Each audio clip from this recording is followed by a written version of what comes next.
Well, hello, everybody. Today is Friday, February 7th, I believe, and this is our Boundaries Bootcamp. And today we're going to talk about what your rules are. So, right now, I am recording this outside of class because what we did in our class is we took people through an exercise, and I will walk you through the exercise here on the recording. The thing that we talked about that's really important is that most people are not clear on the rules of their boundaries because they realize they can't control other people's behaviors. So we begin to think, well, I can't control whether or not someone's yelling at me, so I can't set a boundary around that. Or, people are just flakes. They make promises and they don't keep them. Again, that's not something I can control, so how can I set that boundary? And so one of the things that we talked about is that while you can't control the behaviors of others, you can protect yourself from that behavior with clear communication, and you would be surprised how well that works. And then for the few people that are super difficult, there are behavior modification techniques that we're going to be talking about in upcoming classes. But today we're going to start with foundational work. And what we had people do is start imagining that they could control the behaviors of others by simply writing a list of rules. And what rules would you write? We had such an interesting discussion on things like, what if my rule was that if I said something negative, people weren't allowed to tell me it was negative? What if I had a rule that said people couldn't even get angry with me? So of course I have a rule that people can't hit me, but maybe people can't yell at me, and maybe people can't even get angry at me. So we had a really nice discussion around this that I'm not going to get into the details, but I will walk you through the exercise. So you chose some people, and the people that you chose, I want you to think about when they violate your boundaries, what are the feelings that you experience? I feel embarrassed, I feel disrespected, I feel hurt, I feel angry, and just write a list of your feelings. And if you need time to pause the video to do this, go ahead and do that. I'm just going to keep going through the list as if you're getting your answers pretty quickly. So once you've written your feelings, I want you to take the top couple. And so let's say disrespected or embarrassed, and I want you to write sentences. And I want you to start the sentences like, I feel disrespected when people blank. And you're going to fill in the blank with what people do that make you feel disrespected. I feel embarrassed when people blank. It's really, really important for you to fill in the blank with behaviors and not characteristics. So somebody in our class said, I feel embarrassed when people disrespect me. Well, people disrespecting you is not something specific enough. You're just labeling a behavior as disrespectful. And that is something that our brain does automatically, but we have to undo that. So the person that said, people aren't allowed to disrespect me, I said, okay, well, what is it that they do that disrespects you? And so then that next step after that was identifying all the behaviors that felt disrespectful. In this particular person's case, the behaviors that felt disrespectful is that if I made a request, they never responded. So that's what felt disrespectful. Or if I reached out to them, they didn't answer. Or maybe it was the tone of voice that they used with me when they interacted. So it's going to feel to you that people are being disrespectful or being inappropriate or being rude, but that's not giving you the information you want. So if you use any word that is more of a characteristic or a description of how somebody's being, that's not going to be valuable for you in this exercise at all. You're going to need to break it out. And so the follow-up question to that is always going to be, what specifically are they doing that makes you feel that they're being a certain way? So what are they doing that makes you jump to feeling they're being disrespectful? What are they doing that makes you feel like they're being rude? What are they doing that makes you feel like they're being inappropriate? And I'm going to ask you to write those things down. Okay? So you can stop the video again, take some time to do this. And when you're done, what I want you to do is take it the next step, which is take your statements and write rules. So the example I used is, I feel embarrassed when I complain about something and they respond by laughing and telling me not to let little things like that upset me so much. So if that's one of the behaviors that feels bad for me, then I'm going to change that into a rule. And the rule is going to be when I have a complaint, people must always listen to me and acknowledge my feelings. Or people are not allowed to dismiss a complaint I have as a little thing. So we went through that in the class. And again, if you want to take some time and pause the video so that you can go through that and write your rules, that would be great. And then the last thing we did is we went around and we shared our rules. And the things people shared were great.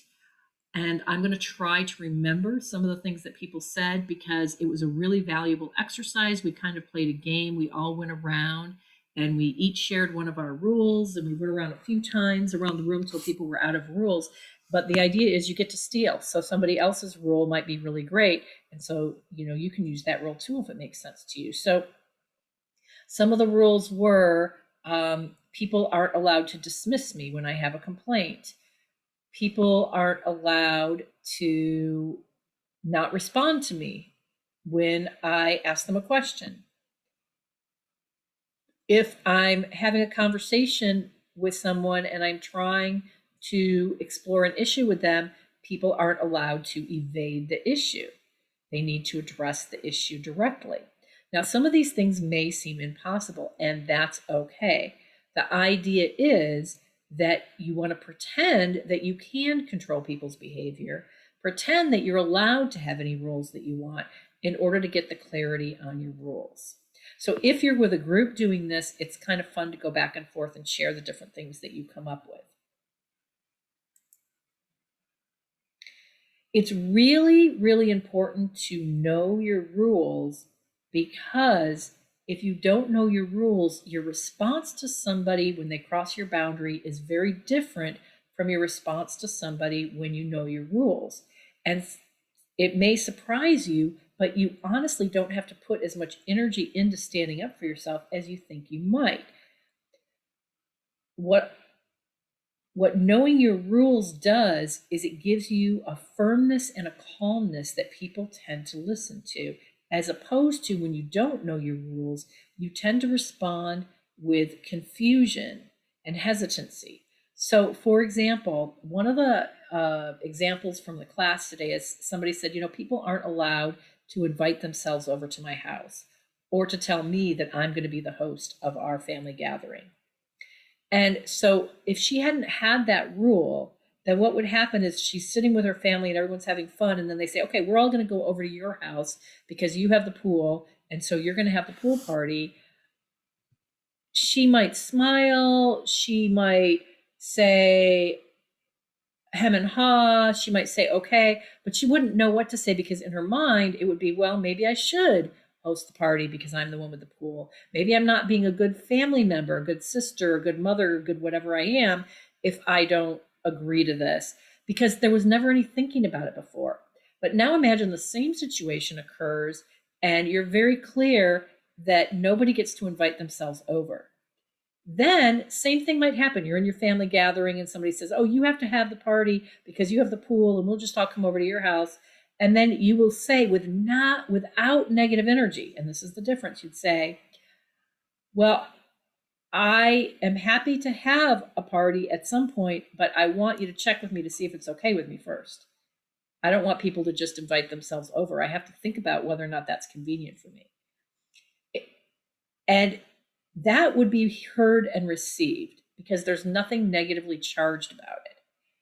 The problem people have when setting boundaries after they're already angry is they tend to snap back.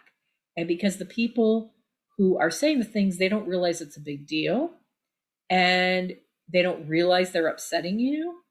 And so when you snap back at them, they feel like you snapped for no reason. And so then they start calling you names or getting defensive and it spirals out of control, which is why we talked about the dynamics of a reaction model in the last class.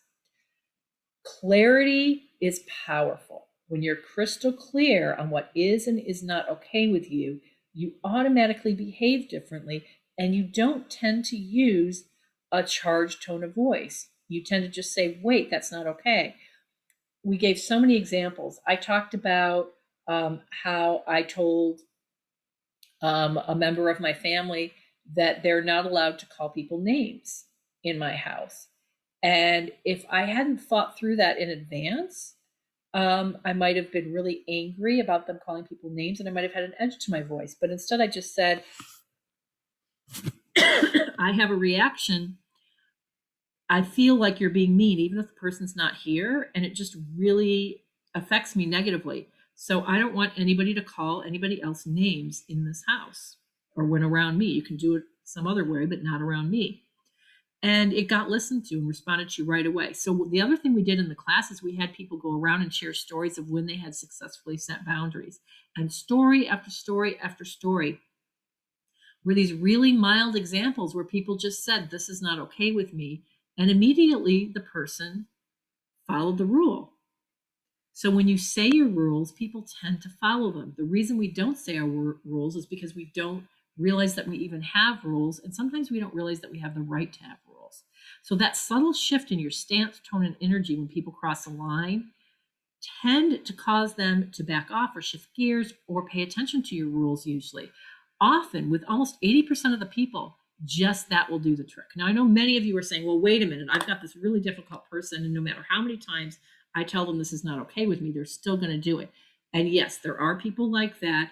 And in upcoming classes, we're going to get to this. But let's start with the foundations of this and see how you do with it, because you will be surprised at how powerful this is. So knowing your rules is just the first step. You might be surprised at how effective just knowing your rules are. There will always be situations and people where you'll have to assert yourself, more clearly. And we're going to use behavior modification techniques that you'll learn in upcoming classes for that. But for now, what I want you to do in your homework for this week is to write your rules and pay attention to how things change when you have clarity over those rules. By the way, as just a framework, I have seen people write 20 different boundary rules and you forget them if you have a list that long. It's best to have 5 or 6 at most. So try to get very, very clear on what your most important rules are, write those down, and then just pay attention over the next week. If anyone crosses those boundaries and you end up sharing what's okay and what's not okay with you, what happens? All right, thanks for listening in. And as always, if you have any questions, don't hesitate to reach out.